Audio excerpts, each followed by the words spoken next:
El negocio farmacéutico del monopolio de Roberto Madrazo y sus amigos, José Narro por supuesto también, y todos los políticos beneficiados desde hace muchos años por los mismos gobiernos, que usted ya sabe cómo se llaman, acaba de terminar. Descubren el modus operandi y lo revelan al público de cómo estas mismas empresas que patrocinan partidos políticos que se jactan de ser moralistas y que buscan el cambio de este país y que supuestamente buscan ayudar a los mexicanos, a las personas en situaciones difíciles, incluso a los enfermos con cáncer, son los mismos que son apoyados por estas farmacéuticas que fueron las que crearon este desabasto a manera de presión para que les regresaran unos megacontratazos.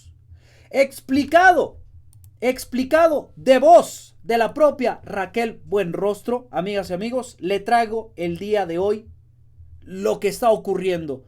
El dolor de Roberto Madrazo y sus amigos, el dolor de José Narro, el dolor de Grupo PISA, el cártel de las medicinas, uno de los más lucrativos que hemos enfrentado. Dice Raquel Buenrostro que sin duda la industria más poderosa en el mundo, después del petróleo, es la farmacéutica.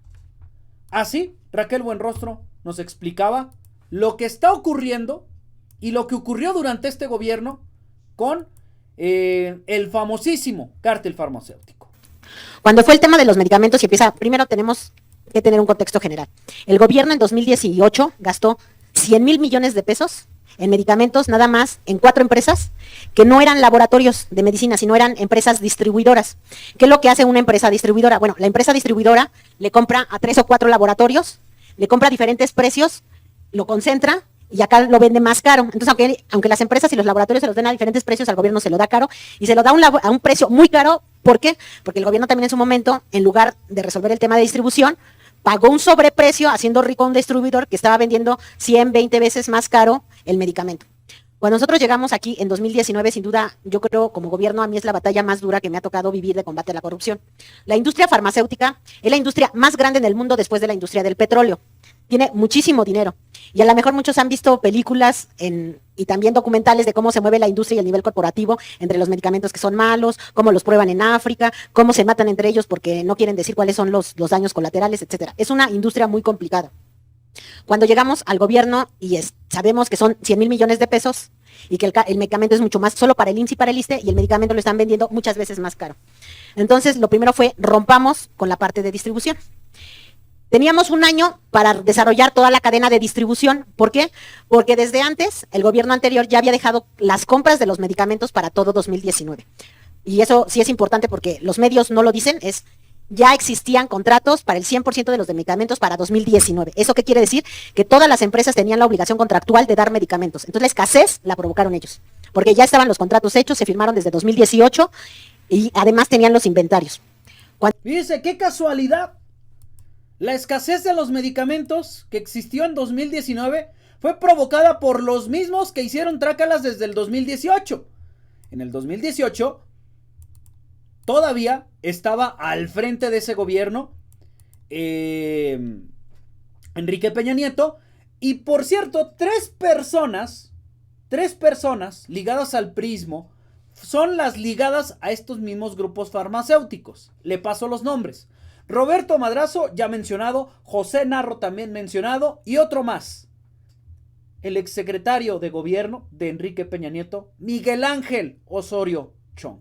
Estos mismos crearon todo este grupo farmacéutico para tener los contratos incluso hasta el 2019. Pero, como perdieron la elección, 2019, empieza el caos, empieza el desabasto provocado por ellos mismos desde una manera totalmente ruin. Imagínense cómo son. Que caiga la catástrofe en nuestro país con tal de decir, se los dijimos, ¿para qué votaban por Andrés Manuel López Obrador? El presidente López Obrador, mire, ha comentado, ahorita regresamos con Raquel Buenrostro, ahora sí que como dijo ahorita, hay que primero tener todo el contexto, ¿no? En materia de salud hay mucha charlatanería y mucho afán de lucro en todo lo relacionado con las enfermedades, señaló el presidente Andrés Manuel López Obrador y agregó que uno de los grupos mañosos más lucrativos que hemos enfrentado es el cártel de las medicinas. Estamos hablando de miles de millones de pesos que se robaban. Increíble, se robaban hasta el dinero de las mismísimas medicinas. Y en conferencia matutina, el propio presidente López Obrador volvió a señalar que era mucho dinero el público el que se destinaba específicamente a 10 distribuidores que controlaban el mercado. 200 mil millones de pesos al año, entre medicamentos, equipos y todo esto lo manejaban, obviamente, políticos corruptos, traficantes de influencias. El más conocido de ellos se llama, o más controversial actualmente, mejor dicho, es Roberto Madrazo. Qué curioso, ¿no? Qué curioso. Que ahora sí que como por acá dicen, megafarmacia, mega madrazo. Le dieron en su Mauser a Roberto. Ahora sí que le dieron a Roberto y la megafarmacia escribe, ojo, bien ardidote, no resuelve el problema del desabasto. La distribución de los medicamentos en tiempo informa. No. Él lo que quiere decir es, denme los contratos para yo resolverla porque yo tengo todas las posibilidades, pero las voy a evitar hasta que no tenga el poder, ¿no? Dice, soñar con enviar medicamentos por helicóptero no cuesta nada, pero es completamente inverosímil. Solo en países como Cuba el gobierno centraliza, acumula y reparte los medicamentos. En países como Dinamarca, los pacientes adquieren sus medicinas en farmacias cercanas a sus trabajos y hogares. Si la megafarmacia sigue la misma suerte de todo lo que ha hecho López Obrador, entonces los medicamentos llegarán con retraso como los vuelos de Mexicana, nos costará como el Tren Maya y se inaugurará pero no funcionará como Dos Bocas, ¿no? O sea, prácticamente dando un mensaje político Roberto Madrazo, en donde pues quiere poner de ejemplo a Cuba, ¿no? Porque socialismo, castrochavismo, comunismo, ¿no? Así son de pocos cerebros estas personas. Pero bueno, el tema de los viajes, los helicópteros y de que se va a centralizar está bastante sesgado, ¿eh?